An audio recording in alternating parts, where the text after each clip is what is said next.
Hi! Welcome to my channel. So for today, gagawa po tayo ng ham and cheese pie.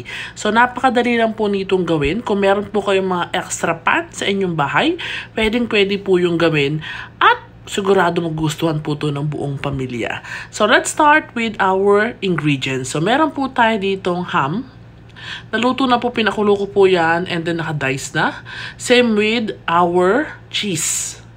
Mas maganda po kung meron kayong quick melt. Wala po ako, so regular cheese lang po yan. Meron tayong eggs, and then breadcrumbs, mayonnaise, meron tayong black pepper, basil, optional naman po yan. And then ito pong ating pan. So paplatin po natin yan para magamit natin mamaya. So papakita ko po sa inyo yung way kung pagpaplatin. Very simple lang naman po. So let's start in making. So meron pong rolling pin. Ayan, i-flatten lang po natin yung ating tinapay. So, pwede po kayong gumamit ng any brand of pan. Basta hindi pa po siya expired. So, lahat po ng ito, i-flatten ko, and then we'll start in pag-scramble ng ating eggs. Pwede po lagyan ng bahagyang asin kung gusto nyo, pero kung hindi na po ako naglagay. So, this one is already okay. Set aside ko lang po at alam nyo, malaki ang aking working station. Diba? And then, mag-start na po tayo maglagay ng ating filling. So, maglagay po tayo ng ham. Ayan, lagay ko na po lahat. Niluto ko po kasi para hindi siya agad mapanis. Pwede rin po kasi itong ilagay sa empanada at ang ating cheese. After that, maglagay po tayo ng black pepper, basil, kung meron po kayo. Pag wala naman pong problema, pwedeng wala po yan. And then, maglagay po tayo ng mayonnaise. Any brand will do. So, the complete measurement po nasa description box below. Kindly check it po. So, haluin lang po natin ito. Kung kailangan pa pong dagdagan ng mayonnaise, you can put some. Pero kung ano po yung texture na gusto nyo, it will do. Ayan, di ba? So, this one talagang creamy to. So, magugustuhan po to ng mga bagets. Pwedeng pang baon sa school, sa trabaho, or kung may bisita kayo, pwede po itong i-serve. So, tabi nyo lang po yung inyong mixture sa ref. Ito pong filling.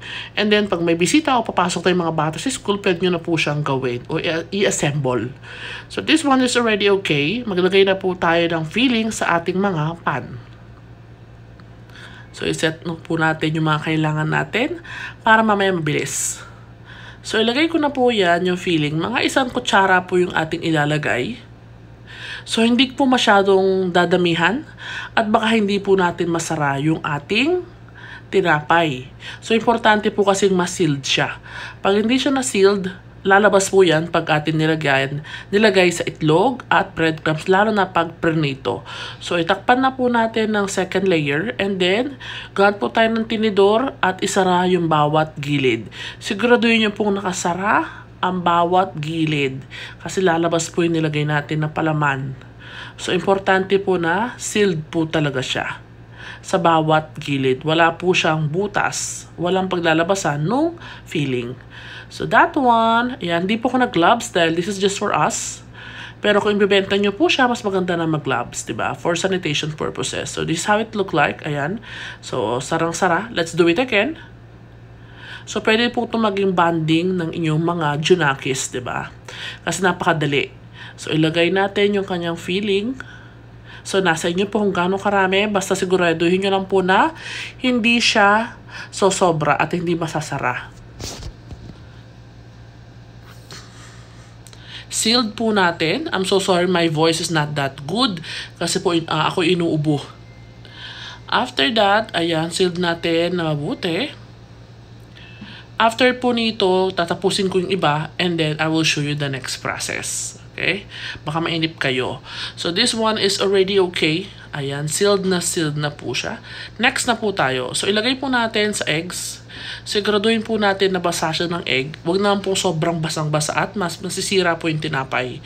And then, lagay na po natin automatic sa ating breadcrumbs. Ito lang po yung medyo messy when it comes to our breadcrumbs, yung paglalagay. So, messy po to, makalat. But, worth it naman after. So, ayan. Siguraduhin po natin coated siya. Ayan. And then, set it aside. Mamaya, piprito po natin yan. Ayan. So, this one is already okay. So, gawin naman po natin sa pa. So, lagay po natin sa egg. Flip it. And then, ilagay po sa breadcrumbs. Diba? Napakadali. At, ayan, lagyan po natin ng breadcrumbs para maging crispy siya later. Diba? Napakadali. After this, pwede na po tayo magprito. So, ayan po, medyo mainit-init na yung ating mantika. So, hindi ko po gustong dulok o sobrang toasted yung sa labas. Gusto ko medyo crispy lang po siya pero hindi siya dark na dark. So, hinaan po natin yung apoy. Pag mainit na po yung inyong mantika, hinaan nyo na po ang inyong apoy. Medium fire, para po hindi siya mabigla. Kasi luto na naman yung sa loob eh. So, hinihintay lang po natin na mag-brown yung kanyang labas. Mag-toasted, mag-crispy ba? Diba? Hindi natin kailangan na dark na dark. So, gusto natin yung golden brown lang po siya. So, after mga 3 minutes, 3 to 4 minutes, check nyo na lang po.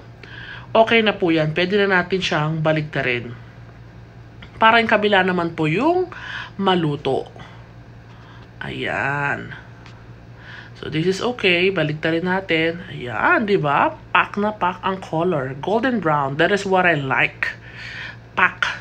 So, this one is already okay. Hintayin natin 2-3 minuto. And, pwede na natin siyang strain, diba? This one, ayan o. Diba? Ang ganda.